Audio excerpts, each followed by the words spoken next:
Welcome Saanvi exam ಅಕಾಡೆಮಿಗೆ ಎಲ್ಲರಿಗೂ ಮತ್ತೊಮ್ಮೆ ಆತ್ಮೀಯವಾದ ಸ್ವಾಗತ. ಈ ಪ್ರಶ್ನೆ ಸಹ ಸಾಮಾನ್ಯ ಜ್ಞಾನ ಪ್ರಶ್ನೆ PSI 2024ರಲ್ಲಿ ಕೇಳಿದ್ದ ಸೈನ್ಸ್ ಕ್ವಶನ್ನು. ಸೊ ಈ ಪ್ರಶ್ನೆ ಏನು ಹೇಳುತ್ತೆ ಅಂದರೆ 3 ಸ್ಟೇಟ್ಮೆಂಟ್ ಕೊಟ್ಟಿದ್ದಾರೆ. 3 ಸ್ಟೇಟ್ಮೆಂಟಲ್ಲಿ ಯಾವ ಸ್ಟೇಟ್ಮೆಂಟ್ ಸರಿ? ಕಾರ್ಬನ್ ಡೈಆಕ್ಸೈಡ್ ಒಂದು ಪ್ರಮುಖ ಹಸಿರುಮನೆ ಅನಿಲವಾಗಿದೆ, ಈ ಸ್ಟೇಟ್ಮೆಂಟ್ ಸರಿ. CFCಗಳು ಓಜೋನ್ ಪದರ ದುರ್ಬಲಗೊಳ್ಳಲು ಕಾರಣವಾಗಬಹುದು, ಈ ಸ್ಟೇಟ್ಮೆಂಟ್ ಸರಿನಾ? 3 ಮೈಲ್ ದ್ವೀಪದಲ್ಲಿ ಅಚಾನಕ್ಕಾಗಿ ವಿಕಿರಣ ಹೊರಸೂಸುವಿಕೆ ಸಂಭವಿಸಿತು, ಈ ಸ್ಟೇಟ್ಮೆಂಟ್ ಸರಿನಾ? ಹಸಿರುಮನೆ ಪರಿಣಾಮ ನೀರಿಗೆ ಕೃಷಿ ರಾಸಾಯನಿಕಗಳ ಸೇರ್ಪಡೆಯಿಂದ ಉಂಟಾಗುತ್ತೆ, ಈ ಸ್ಟೇಟ್ಮೆಂಟ್ ಸರಿನಾ? ಒಟ್ಟು 4 ಸ್ಟೇಟ್ಮೆಂಟಲ್ಲಿ ಯಾವ ಸ್ಟೇಟ್ಮೆಂಟ್ ಸರಿ ಅಂತ ನೋಡ್ತೋಣ. ಈ ಪ್ರಶ್ನೆ ಪರಿಸರ ವಿಜ್ಞಾನಕ್ಕೆ ಸಂಬಂಧಪಟ್ಟಂತಹ ಒಂದು ಪ್ರಶ್ನೆಯಾಗಿದೆ. ಸೊ 4 ಹೇಳಿಕೆಗಳು ಪರಿಸರ ವಿಜ್ಞಾನಕ್ಕೆ ರಿಲೇಟೆಡ್ ಆಗಿದೆ.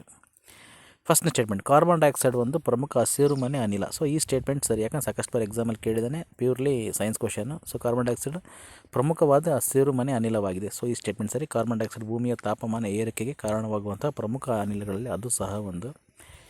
CFCಗಳು ಓಜೋನ್ ಪದರ ದುರ್ಬಲಗೊಳ್ಳಲು ಕಾರಣವಾಗ್ತವೆ, ಈ ಸ್ಟೇಟ್ಮೆಂಟ್ ಸಹ ಸರಿ, ಯಾಕೆಂದರೆ ಕ್ಲೋರೋಫ್ಲೋರೋಕಾರ್ಬನ್ಗಳು ವಾತಾವರಣದ ಓಜೋನ್ ಪದರವನ್ನು ನಾಶಪಡಿಸ್ತವೆ.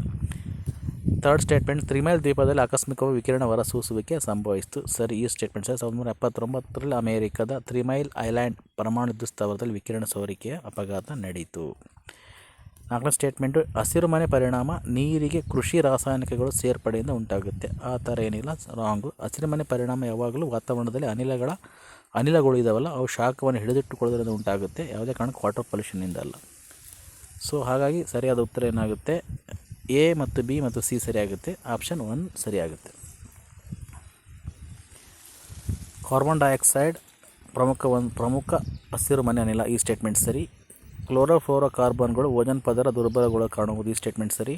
3 ಮೈಲ್ ದ್ವೀಪದಲ್ಲಿ ಅಚಾನಕ್ಕಾಗಿ ವಿಕಿರಣ ಹೊರಸೂಸುವಿಕೆ ಸಂಭವಿಸಿತು, ಸರಿ. ಸೊ ಹಸಿರುಮನೆ ಪರಿಣಾಮ ನೀರಿಗೆ ಕೃಷಿ ರಾಸಾಯನಿಕಗಳ ಸೇರ್ಪಡೆಯಿಂದ ಉಂಟಾಗುತ್ತೆ, ಈ ಸ್ಟೇಟ್ಮೆಂಟ್ ತಪ್ಪು.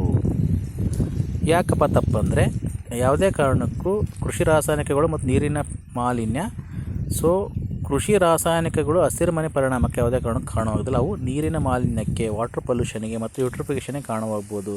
ರಸಗೊಬ್ಬರಗಳು ನೀರಿನ ಮೂಲಗಳು ಸೇರಿದಾಗ ಪಾಚಿಗಳು ಅತಿಯಾಗಿ ಬೆಳೆದು ನೀರಿನಲ್ಲಿ ಆಮ್ಲಜನಕ ಕಡಿಮೆಯಾಗಿ ಏನಾಗುತ್ತೆ?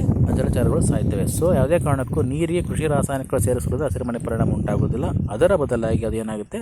ವಾಟರ್ ಪೊಲ್ಯೂಷನ್ ಆಗುತ್ತೆ ಮತ್ತು ಯೂಟ್ರಿಫಿಕೇಷನ್ ಆಗುತ್ತೆ. ಈ ಪ್ರಶ್ನೆ ಬಗ್ಗೆ ಏನಾದ್ರು ಡೌಟ್ ಇದ್ದರೆ ಖಂಡಿತ ಕಾಮೆಂಟ್ ಮಾಡೋದನ್ನು ಯಾವುದೇ ಕಾರಣಕ್ಕೂ ಮರಿಬೇಡಿ.